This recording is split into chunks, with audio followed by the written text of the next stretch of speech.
This is 7 News. Tonight, the mystery of a missing mum. Police searched 2 Perth homes. Also a blood clue in the disappearance of a Wanneroo father. A new cyclone threat off WA's north coast. And the boy from Duncraig lining up for a history-making Grand Prix. From the studios of 7 Perth, Susannah Carr and Ardon. Good evening. We begin tonight with a developing crime story. It involves a Perth mother of 4, missing, believed murdered. Detectives from Major Crime are investigating her disappearance. David Cooper reports. Nicole Bates, missing mother of 4 and suspected murder victim. Since this morning, officers saturated the Homes West unit where the missing 29-year-old was last seen alive. That was February 28. Forensic officers paid close attention to the property's driveway and just inside the unit's entrance, where it's suspected Nicole was murdered. Her body has not been found.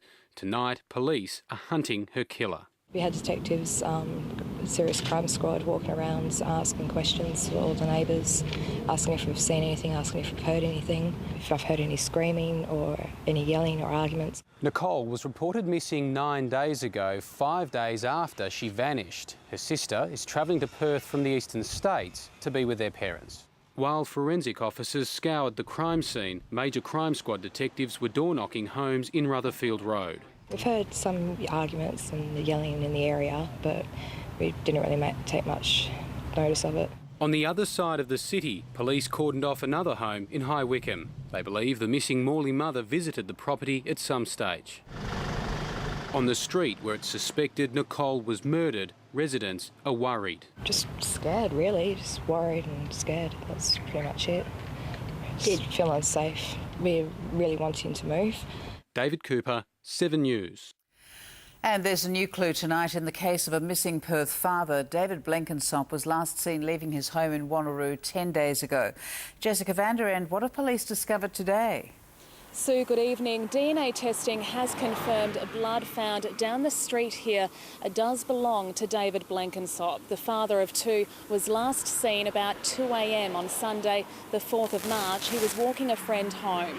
Police were back here door-knocking again today. Their investigation is now focusing on a large sedan that was parked here about the time David Blenkinsop disappeared. Now, David's wife, Diana, is understandably distressed by the news today. The blood is her husband's, but told me she's coping as best she can and not yet giving up hope of finding David alive. Police have been told there were a number of parties in the area that night and some sort of altercation between a group of people, possibly including David Blenkinsop. They believe there are witnesses key to this mystery who are yet to speak to police. The Crime Stoppers number is 1800 333 000. Sue?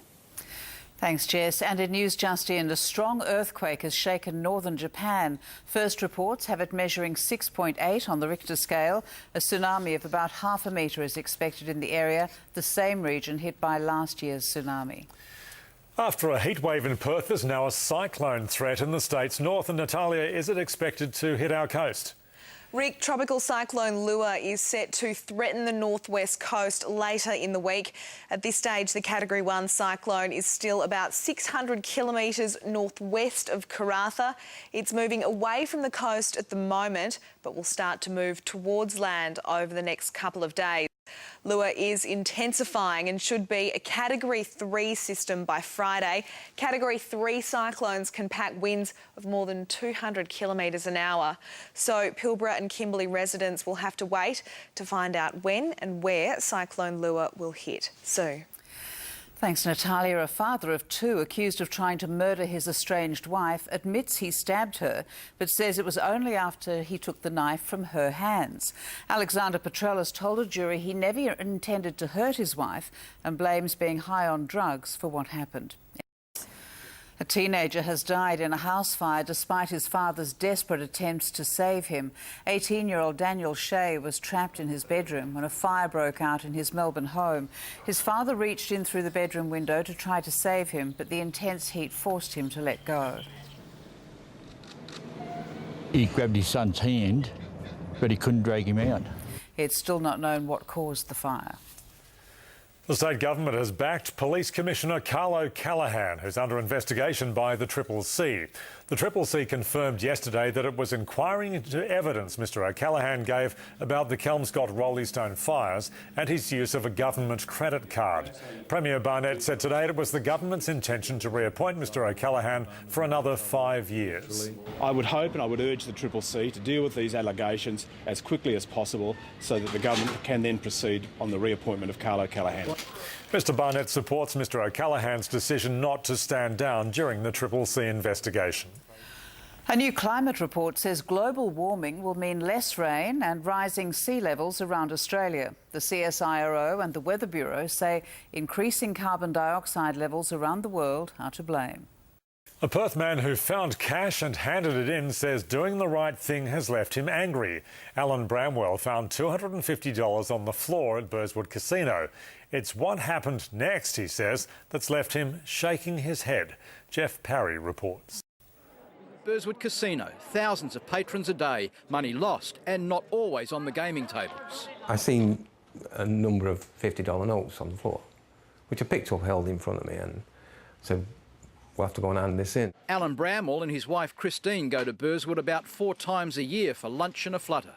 When Alan spotted the money on the floor, his only thought was to hand it in so it could be returned to the rightful owner. She just said, I'm a security officer, this is my badge, give me the money, it belongs to Burswood now. Shocked to hear Burswood was claiming the money for itself, he asked for a receipt and to see a manager. The security officer spoke into her radio. I says, hang on a minute, what are you doing? And she says, oh, I'm just making sure you're on surveillance and I've just called for backup. Alan says they made him feel like a criminal. He says Burswood told him if it couldn't find the owner of the cash, it would give the money to charity. If Alan had found the money on the streets, he would have handed it to the police, who would have returned it to him within 8 weeks if no owner was found. Burswood failed to respond to our inquiries. Jeff Parry, 7 News. Perth Zoo has welcomed 2 special babies. They're small, covered in orange hair and stay very close to mum. They were introduced to the cameras for the first time today. Way up high, a pair of young eyes checks out the attention below. Mum doesn't let her 2-month-old baby out of her arms, even to grab a feed. The little orangutan's name is Sungai, Indonesian for river. Born December 30 to Sakara, who turns 22 this year. Sungai is one of 2 new orangutans at Perth Zoo. Another, Lestari, was born in January. She's still bonding with her mum, not on show to the public yet. Orangutans are critically endangered around the world. 29 have now been born at Perth Zoo. One day they'll return home. Hopefully, if they are suitable, there's also the possibility of release into the protected area of rainforest in Sumatra. South Perth's a long way from Sumatra, but it's home for now. Blake Johnson, 7 News. And some lovely shots there from 7 News cameraman Ross McLean. Up next, a health warning for Gen Y. Also, a holiday coach crash leaves 22 children dead. And what caused a plane to skid off the world's busiest runway? So nothing but sunshine tomorrow, 29 the top after a low of 15 tonight.